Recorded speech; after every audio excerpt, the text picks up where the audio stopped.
La seconde partie de notre semaine dans le monde, toute l'actu de la semaine décryptée par nos éditorialistes. Et ce vendredi, eh bien, nous sommes avec Laure Simoès, si vous nous prenez en cours, directrice éditoriale Cartonique for Peace, Bruno Darou, numéro 2 de Radio France Internationale, Alain Frachon, éditorialiste au quotidien français Le Monde, et Ziad Limam, directeur du mensuel Afrique Magazine. La loi travail en France est passée cette semaine à l'Assemblée nationale. Elle est passée sans vote. Pourquoi sans vote? Eh bien, parce que Manuel Valls a à nouveau utilisé le 49.3. Autant vous dire que c'est presque la fin d'un feuilleton interminable qui a duré plus de 4 mois. On écoute tout de suite le Premier ministre français.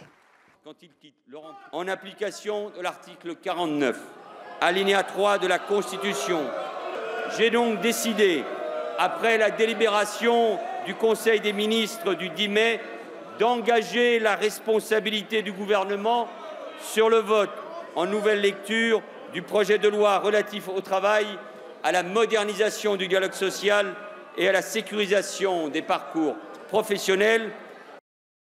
Bruno Darou, vous vous dites ce soir, ouf, c'est terminé cette histoire. Bah écoutez, on n'en sait rien. C'est terminé. Si, là, c'est terminé. Non, le volet purement politique est terminé, mais aujourd'hui même, plusieurs syndicats, dont la CGT, Force ouvrière, etc., ont appelé à une marche le 15 septembre pour demander l'abrogation du texte.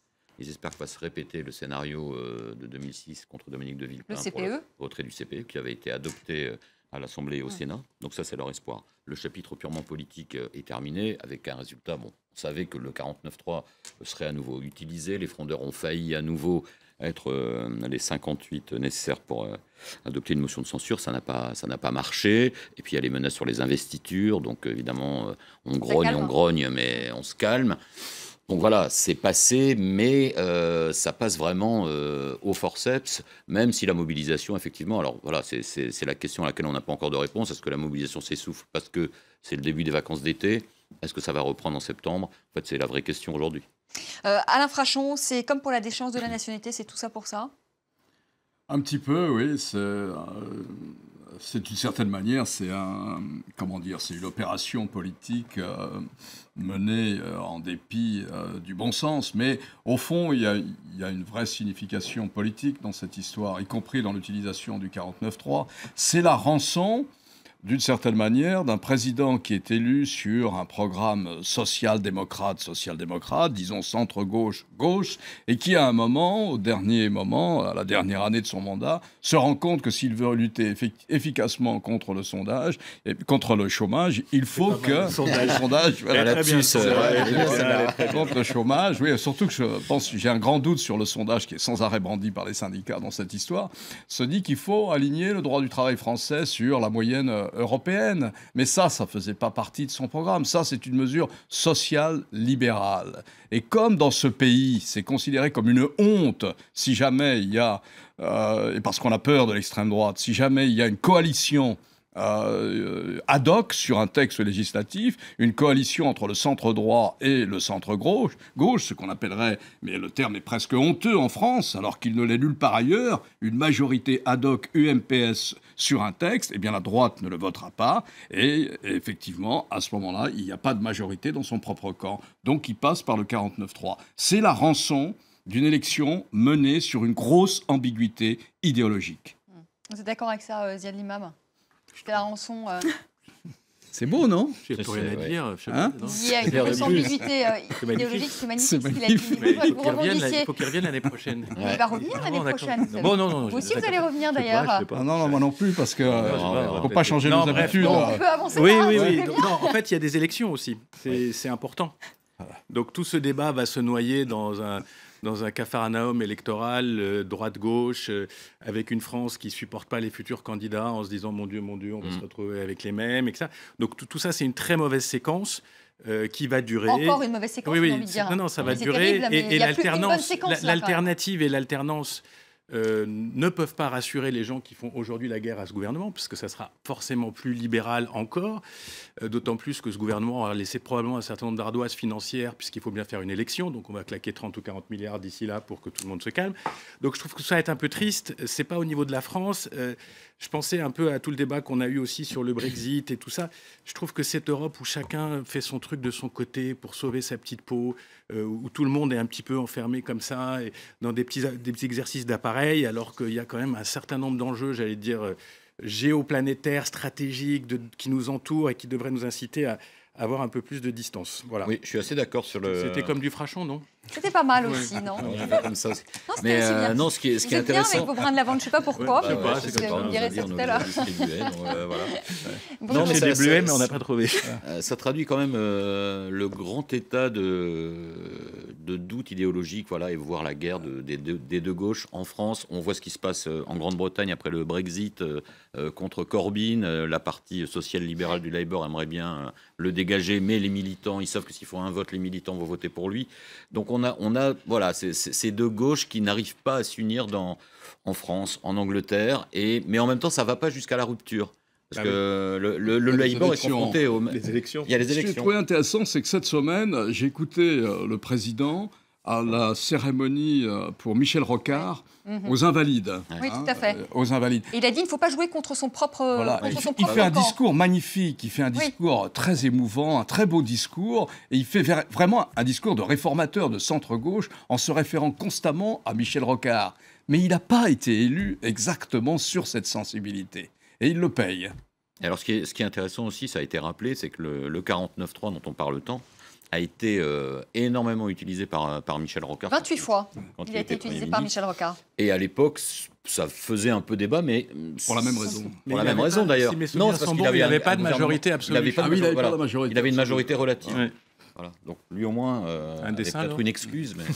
Laure, Ouais, quelques petits dessins, à commencer par ce dessin de Plantu qui nous montre. Alors, j'ai bien aimé, je trouvais que il avait bien vu quand même le Manuel Valls en capitaine ad hoc, ça fait son effet. Donc voilà, ça a été quand même cette loi de travail, l'adoption de cette loi de travail, un peu le sparadrap du capitaine ad hoc. Un autre dessin de Goutal, dessinateur français pour LDC BDgramme. Alors il a un style vraiment très BD. Hein. Si on zoome, on voit que c'est vrai, c'est de la BD. Et voilà, celui qui a dit que le 49.3 est un déni de démocratie est un irresponsable, dit Manuel Valls. Et puis on a Hollande qui est c'est moi en 2006. Qui l'avait dit.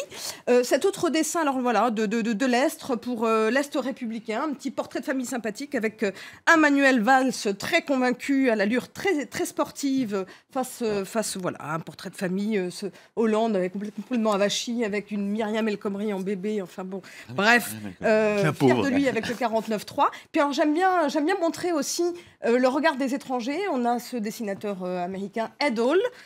Pour lui, la réforme de la loi travail en France, on devine en arrière-plan la Bastille, elle s'est quand même fait par la force, c'est curieux. Et puis cet autre dessin de Jules Bertrams qu'on aime beaucoup, De Gaulle Amsterdamer, où on a vraiment un Hollande complètement dépassé par les événements, avec tous ces mioches loi travail qui crient leur colère. Et puis alors, comme on parlait de l'éventuelle trêve estivale de la contestation, un petit dessin de Gillot pour se faire plaisir, pour Marianne, plage debout, on lâche rien, vous comptez faire chier longtemps. Hein, voilà, donc Nuit debout est en vacances, peut-être que la suite se passera sur nos plages, mais faites attention au coup de soleil. On va terminer avec du football. J'espère que ça vous intéresse, le football, Alain Frachon. Vous n'allez pas nous dire non, alors moi, ça ne m'intéresse pas du tout, je n'ai rien à dire. On a vibré quand même hier soir, parce que même si on ne suit pas le foot et si on n'est pas un super connaisseur de foot, vous avez regardé, Alain Frachon? Mais moi, je rate aucune partie de jeu de ballon. Ah ouais? Donc j'ai regardé, Mais je bien pensais, sûr. j'étais certaine que vous m'aviez dit un jour que ça ne vous intéressait pas du tout le football. Tout mon intérêt. Côté intellectuel. Allez, on regarde ensemble ces images. C'était juste incroyable. C'était hier soir. La France qui a donc battu l'Allemagne 2-0. C'était au stade Vélodrome de Marseille. On n'avait plus battu les Allemands depuis 1958 lors d'une grande compétition. Eh bien, hier, on est arrivé à battre les Allemands avec 2 buts de Antoine Griezmann. Et on va retrouver eh bien, les Portugais en finale. Ce sera dimanche au Stade de France. Je vous propose d'écouter ces réactions de supporters. C'était la folie hier. Ils ont bien joué quand même, ils ont été courageux et puis ils ont fait ça bien. Cette année, franchement, je pense qu'elle est pour nous. Ils ont un très bon jeu, ils sont réactifs et ils nous font vibrer. Franchement, c'est magnifique. C'était génial. C'était la revanche de ce qu'on a perdu en Coupe du Monde à la dernière compétition. et on s'est régalé. L'équipe de France a été extraordinaire. Pourquoi vous riez, Alain Frachon? Mais j'aimerais bien avoir vos pronostics, moi, Vanessa. Oui, Ouais. absolument. Au dimanche. Oui, j'aimerais Ouais, bien. faut avoir vos s'engager, pronostics, là. parce que- Évidemment, la France va gagner. Alors, et combien? Non, mais combien? Non, mais combien? 2-0. 2-0. 2-0. 2-0. Yannick Et Barr. Ronaldo, il fait rien, lui. Ronaldo, il fait Ronaldo, il rien, fait du est- solfège, là, pendant voilà, 45 il court dans un minutes. coin, etc. Il est nul et on 2-0. Pronostic de Vanessa. 2-1. 2-1. Voilà, 2-1. 2-1. Moi aussi, je dis 2-1, moi. 2-1 Ouais. aussi pour la France. Alain, 2-1. En même temps, 2-1. Pour la France, ouais. Attends, c'est Bon, du foot. Ziad, hein, vous donc. suivez? Oui. À fond. À moi, on me demande pas mon Non, avis. mais toi, Ah, non. excusez-moi. Mais toi, t'es une fille. Je ne donnerai pas lui. Ça, c'est sexiste. Non, c'est très mal de ma part. C'est Ah, très Vanessa, Vanessa, mal. de la C'est concentration Vanessa, jusqu'à ouais. la Ça va dernière être- minute. Franchement, Jusqu'à la dernière minute. C'est très mal. C'est Mais vous, très Vanessa, sexiste. quel est votre Mais pronostic? Mais moi, j'ai donné mon pronostic. Vous n'écoutez Bah oui. pas Bruno. 2-0, j'ai Ah oui, dit. 2-0, là. c'est vrai. Ah ben, je le donnerai pas, voilà. Laure, un dessin. Allez. Non, mais je pense que la France va gagner. Je sais pas combien, mais je pense que la France va Allez, gagner. on commence par un dessin. On change un peu nos habitudes. Ah, très bien. Ça me va très bien. À la Ça, dernière c'est pour émission. rattraper. Voilà. C'est pour rattraper le. T'as pas d'idée sur le foot. laisse tomber. Un très court tralalaïtou. Allez, on se concentre. Un très court tralalaïtou de l'Est, voilà, de l'Est républicain quand même. Alors un autre dessin qui me fait beaucoup rire, de Faro.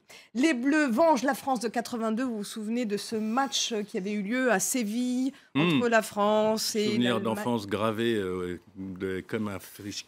82, finale de la Coupe du Monde, si j'ai bien retenu la leçon. Et alors Non, on a- demi-finale de la Coupe Demi-finale du du monde avec Patrick Battiston d'ailleurs qui qui avait été percuté par le gardien Schumacher. Et Voilà. Et on menait l'Allemagne 3-1 et on a perdu. avait gagné. Donc, la vengeance, c'est peut-être dimanche. On a Didier Deschamps qui dit à ses joueurs, Schumacher, ça vous dit quelque chose. Puis on a les Bleus. Et coach, vous nous prenez pour qui? On aime bien les courses de bagnole aussi. Oui, parce qu'ils étaient sans doute pas nés en 82. Et puis alors, ce dessin que j'aime beaucoup, beaucoup de notre dessinatrice portugaise, Cristina Sampaio, qui l'a fait rien que pour nous, pour vous, Vanessa. c'est beau. On la remercie. Mais voilà, avec la communauté portugaise qu'il y a en France, ce sera quand même une journée, une belle journée. On voit ces écharpes portugaises et ces écharpes blanches parce que voilà, on devine la petite famille de Portugais. Et puis j'aime bien la tétine aussi du petit bébé là. Vous Voilà. allez garder encore un ou deux dessins pour nous. Bruno Darou, c'est au-delà du spectacle, du sport, ce qui est quand même formidable en ce moment, c'est quand même voir la joie des Français. Hein. Quand même dans les rues, Alors, et ces grands rassemblements. On voyait cette France D'un autre divisée, côté, cette France fracturée, morose. Ce serait dur de faire la gueule quand même là-dessus quand même. Ah Voilà. ouais, mais c'est quand même agréable, non? Oui. Non, Bah oui, bah, Non, mais en même Heureusement temps, qu'on est un On peu a le content. sentiment qu'on l'a pas Non, mais volé. c'est quoi. super. ouais. Les 16 mois qu'on vient de passer. Bah voilà. on l'a Mais pas en volé. même temps- Attends, il faut Mais- voir jusqu'à dimanche, hein, parce que Ouais, retour de voilà. bâton, si Retour de jamais bâton, pas c'est retour de vrai. bâton hier. Non, mais c'est vrai que ça fait du bien. Et en Ça fait même du bien, il temps, faut se le dire ce quand qui est même. un peu plus triste quand même, c'est de se dire que il n'y a que des événements comme ça qui ont pris une telle ampleur Ouais. face au reste. C'est-à-dire que pour avoir le droit de rêver, pour avoir le droit d'avoir envie d'être ensemble, d'être heureux, etc., il reste plus, dans un pays comme la France, il reste plus que le football parce que tout le reste, la politique, tout est tellement désenchanté, où les gens sont en colère, etc., qu'il ne reste plus que ça. Donc ça, bah, si on regarde le revers de la médaille, c'est un petit peu inquiétant quand même. Il y avait un éditorialiste allemand qui a dit « Moi, je suis pour la Mannschaft, mais ça serait quand même pas mal que les Français gagnent, Oui, parce que dans j'ai vu l'état ça, dans ouais. lequel ils sont... » Ça va faire du bien. Non, mais à c'est ce horrible, pays. parce Non, que mais- c'est presque patronizing. C'est oui, un peu condescendant. condescendance, Ouais. ils sont tellement fragiles. Condescendant, ouais. Et, et je les soupçonne quand même d'inventer ce genre de remarques, parce qu'ils en ont quand même pris plein la figure hier. Ouais, Ils sont mais- venus conquérants, ils avaient la meilleure équipe. Ils ont joué un peu mieux que les Français qui ont défendu avec une hargne impressionnante. Et donc, ils sont quand même tombés du 4e étage. Et de temps en temps, ça aussi, ça fait du bien que les gens qui soient très, très en haut, qui sont très puissants, qui sont inatteignables, que une bande de gamins un peu soudés, un peu toniques, un peu hargneux derrière, les fassent tomber Ouais, du mais je crois piédestal. que Je trouve ça pas mal. l'ensemble du Bon. commentaire, c'était que si la France va mieux, c'est bien pour nous aussi, parce que on ne sera pas tout seul. Voilà, pour et on sera pas en pour haut l'économie, de- c'est bien aussi. Enfin, c'était pas que des intéressés, mais enfin bon. Surtout que maintenant, La germanophobie. maintenant- surtout que Voilà. maintenant, on compte vraiment sur le couple Mais- franco-allemand, puisque les Britanniques nous laissant quand même tomber. Alain Frachon. C'est pas entièrement faux parce que en économie, au fond, on peut dire que les données sont plutôt favorables en ce moment à la France, mais ce qu'il y a de mauvais, c'est les anticipations. C'est-à-dire que les consommateurs et les investisseurs ont les anticipations négatives. Et à cause du climat. à cause du climat général. Il y a plusieurs composantes, etc. Et c'est vrai que le sport peut changer ce climat. Alors on peut dire que c'est un peu Oui, mais curieux qu'il y ait un tel investissement. Ça va quand même être patriotique. éphémère. À l'impression, si on devient champion d'Europe, ça va durer Non, combien mais de temps c'est une respiration. Et c'est dans, une respiration. dans l'état Oui, actuel c'est des pas- choses, toute respiration est Tout est bonne à bon, prendre. quoi. Ouais. L'impact aussi sur François Hollande, lui, il doit se réjouir. Alors, je ne sais pas si on pouvait montrer cette vidéo. Oui, on le sympa. voit, il était surexcité hier soir aux côtés Il de connaît Noël bien Le le Graët. foot. Il a mis, Ouais, la il a mis fédération, un taquet à Noël. c'est voilà, un taquet à Noël Le Graët, le président de la Fédération française de football. Bruno Darou, ça peut avoir un impact sur la cote de popularité de François Hollande, comme on l'avait vu en 98 avec Jacques Chirac. Eh ben, je pense que c'est ce qu'il espère, grave, comme disent les jeunes, mais c'est peut-être pas gagné. Hein, Alors, il en a fait des tonnes, notamment hier soir, les selfies, même après le match, etc. Enfin, par ailleurs, c'est vrai que lui, personnellement, Il est très foot. Il est très foot, oui. mais évidemment, il y a une instrumentalisation politique assez classique, mais qu'il a vu son état dans les sondages et peut-être encore plus appuyé. Est-ce que ça lui permettra de récupérer 3-4 points dans les sondages? Moi, j'en suis pas. Je pense que ce sera assez éphémère. Il reste 90 minutes, parce que là aussi, on parle de choses. Pour le moment, on est dans le moment, mais la vraie histoire, c'est s'il remporte ce championnat d'Europe, ça sera une énorme histoire quand même, et ça va faire bouger les 3 jours. Si on le perd, ça sera aussi une énorme histoire. Et donc là, bon, yes, on a battu les Allemands. Prenons ce kiff-là, mais le vrai kiff, c'est dimanche, ou la vraie déprime, la vraie dépression. Alain Frachon, Bah, le vrai kiff, ce sera dimanche, oui. J'imagine, oui. Alors la vraie dépression. Ou la vraie dépression. J'en sais rien. Est-ce qu'on peut tomber encore plus bas Je sais pas. Du soleil, je sais pas. Il y en a plus, Peut-être. des Ouais. Laure, quelques dessins encore? Non, pas vraiment de dessin. Mais moi, je voulais raconter.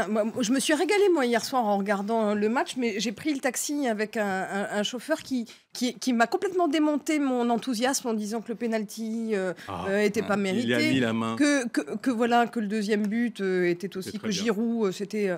Donc je sais plus quoi penser, mais enfin, moi, je suis sûre que la France quand même le remportera. Surtout que le Portugal n'est pas très méritant, honnêtement. Pas très méritant. Par contre, je pense que vu l'importance de la communauté portugaise en France, enfin, ou d'origine portugaise, je crois que c'est 1,5 million de personnes. Mais oui. Il va y avoir un certain nombre de schizophrénies ce week-end. Voilà. Donc Et je crois même dans l'équipe du faut Portugal, remarquer il y a 3 joueurs qui vivent en France, en fait, qui sont français ou francophones. Voilà. Alain Frachon, vous y avez Non, simplement juste cette semaine du Brexit, je remarque que. Je connais bien le foot, donc techniquement, je voudrais vous faire remarquer, Vanessa, quand même, parce qu'on n'a pas beaucoup parlé technique. Je le regrette. Mais j'ai essayé quand même, Alain, de... Bon, allez, un mot, et puis on Je conclut. vous faire remarquer que cette semaine du Brexit, la prestation de l'équipe anglaise a été pathétique. Oui, mais les Gallois. Un dessin, Les Gallois. Allez, un dessin. Sur Un dessin, on conclut après. Et un Écossais va être en sur les finale. Britanniques, sur les Britanniques. Oui, c'est ça. Le C'est dessin, ça, à un moment, il faut conclure. Allez, le dessin de la semaine sur les Britanniques de Joe Bertrams. On a Excellent. une réinterprétation du Titanic Excellent. avec Boris Johnson et Farage. Nigel Farage, les deux qui ont quitté le navire, les deux rats qui ont quitté le navire après avoir milité en faveur du Brexit. Et bien voilà que ils ont tout lâché. Hein. Quitter le navire. Alors moi c'était ma dernière émission. Voilà, Et vous on aussi, y arrive. Vanessa, vous quittez le navire. Et moi aussi, Pour un autre navire, pour un gros bateau. pour un gros bateau. Je vais vous dire combien j'ai été heureuse de travailler avec toute la rédaction de France 24, qu'on a passé 10 années formidables, qu'on a eu la chance, le bonheur de participer à une aventure collective unique, qui est la création et le lancement d'une chaîne, que j'ai été très fière de travailler avec des hommes et des femmes qui ont l'exigence et la passion de leur métier. Je voudrais dire surtout un grand, grand merci à toute mon équipe du débat, parce que c'est mon équipe, à Anthony Saint-Léger, notamment mon chef d'édition, avec qui je n'ai plus besoin de communiquer via une oreillette, tant on se connaît, il suffit d'un battement de deux paupières pour se parler, sur lequel j'ai toujours pu compter. Un grand merci à Pauline Hellman et Élise Dufaux pour la programmation, à qui j'ai mis la pression tous les matins, toutes les journées, qui ont su résister à cette pression. Et je sais que ça n'a pas toujours été facile. Mille merci à tous les assistants d'édition qui sont passés par le débat de France 24. Merci évidemment à ma direction, à Benoît Laporte, à Marie-Christine Saragosse. Et une mention, une dédicace spéciale à mon patron, à mon boss, qui m'a toujours toujours fait confiance et qui m'a accordé surtout une immense liberté dans l'exercice de mon métier. Merci également à tous les 4 d'être venus chaque vendredi. Représentant Voilà. la cohorte des experts, Voilà. participants, journalistes. Voilà, et pour mes beaux yeux, hein, Alors, souvent, chacun bénévolement. va vous donner une petite lavande. Une petite lavande, pourquoi de la lavande? Je sais pas. Une lavande. On ne sait pas, une lavande, on ne sait pas pourquoi de la lavande. Je crois qu'il y a des gens qui vous parlent aussi. Ouais, bah écoutez, c'est très gentil. Non, mais regardez, Vanessa, je pense Ouais, que oui. c'est des internautes. Bah, des internautes. Elle va nous manquer, c'est sûr. Bravo, Vanessa. J'aimais bien que ça Bravo. fasse descendre le débat. Bravo. Ouais, bon, des fois, Vrai professionnel. Voilà. Bravo, Vanessa. Allez, Et un gros M pour la suite. Et merci surtout à vous qui nous suivez aux 4 coins du monde. Et je terminerai avec cette phrase de René Char. Impose ta chance, serre ton bonheur et va vers ton risque. Très belle soirée sur France 24. Merci à tous les 4 encore et merci à vous qui nous regardez.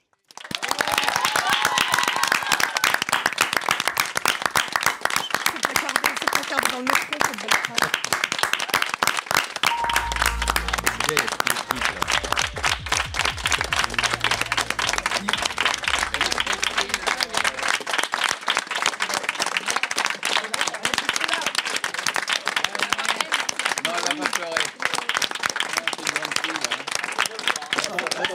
Le foot à la fin, ça